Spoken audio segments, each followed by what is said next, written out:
نحمدہ ونصلی ونسلم علی رسولہ الکریم اما بعد فاعوذ باللہ من الشیطان الرجیم بسم اللہ الرحمن الرحیم الصلاۃ والسلام علیک یا سیدی یا رسول اللہ وعلی آلک وصحابک یا سیدی یا حبیب اللہ۔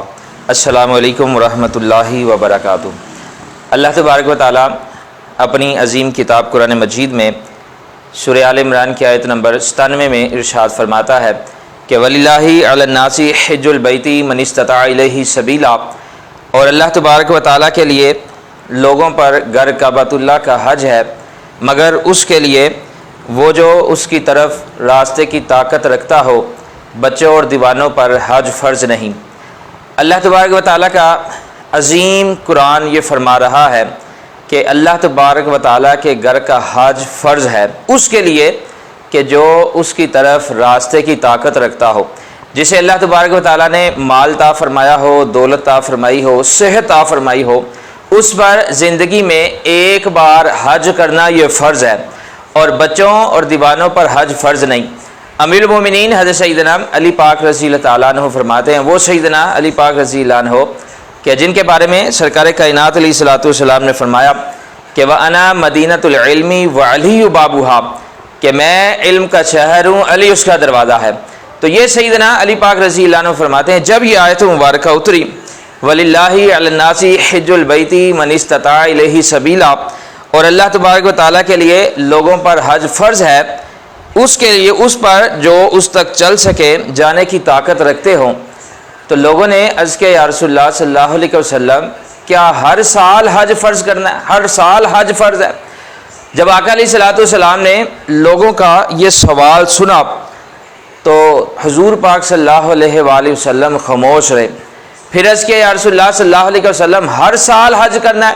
تو حضور پاک صلی اللہ علیہ وآلہ وسلم نے فرمایا نہیں، اگر میں ہاں فرما دیتا تو اللہ تبارک و تعالی ہر سال حج فرض فرما دیتا۔ یہ ہے اختیار مصطفیٰ علیہ الصلوۃ والسلام کہ اگر حضور پاک صلی اللہ علیہ وآلہ وسلم ہاں فرما دیتے تو اللہ تبارک و تعالی ہر سال حج فرض فرما دیتا۔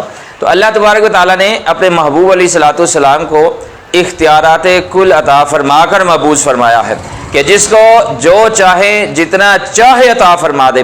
حضرت سیدنا ابو ہریرہ رضی اللہ تعالیٰ عنہ روایت کرتے ہیں، فرماتے ہیں کہ ایک نبینہ صحابی حضور پاک صلی اللہ علیہ وآلہ وسلم کی پاک بارگاہ اقدس میں حاضر ہوئے اور عرض کہ یا رسول اللہ صلی اللہ علیہ وسلم میرے پاس کوئی لانے والا نہیں ہے کہ جو مجھے مسجد میں لے آئے، تو یا رسول اللہ صلی اللہ علیہ وسلم مجھے اجازت عطا فرمائے کہ میں اپنے گھر ہی میں نماز ادا کر لیا کروں۔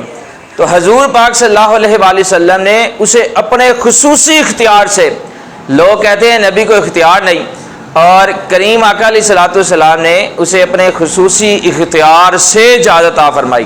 وگرنہ حدیث ہی میں آتا ہے کہ اگر کوئی بندہ جان بوجھ کر مسجد کی بجائے اسے کوئی عذر بھی نہ ہو، اسے کوئی پریشانی بھی نہ ہو، کوئی بیمار بھی نہ ہو، اس کے باوجود وہ مسجد کی بجائے گھر میں نماز پڑھے گا تو آقا علیہ الصلوۃ والسلام فرماتے ہیں اس کی نماز قبول نہیں ہوگی۔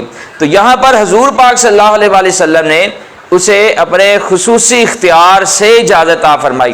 جب اسے اجازت ملی تو وہ نبینہ صحابی رضی اللہ عنہ اٹھے اور اکیلے ہی اپنے گھر کی طرف چل پڑے۔ جب آقا علیہ الصلوۃ والسلام نے دیکھا کہ اکیلے ہی چل پڑے ہیں، دعا اسے پکارا، فرمایا کیا تم موذن کی آواز سنتے ہو؟ عرض کیا جی ہاں یا رسول اللہ صلی اللہ علیہ وسلم۔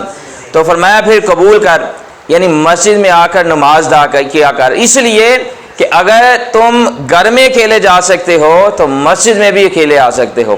پتہ چلا کہ آقا علیہ الصلوۃ والسلام کو اللہ تبارک و تعالیٰ نے اختیارات کل عطا فرما کر مبعوث فرمایا ہے۔ یہ کائنات اللہ تبارک و تعالیٰ کی بنائی ہوئی ہے، لیکن عطا مصطفیٰ علیہ الصلوۃ والسلام کو فرمائی ہے۔ اس لیے حضور پاک صلی اللہ علیہ وآلہ وسلم نے ارشاد فرمایا کہ وَإِنَّمَا أَنَا قَاسِمٌ وَاللَّهُ يُعْطِي، کہ میں تقسیم کرتا ہوں، اللہ مجھے عطا فرماتا ہے۔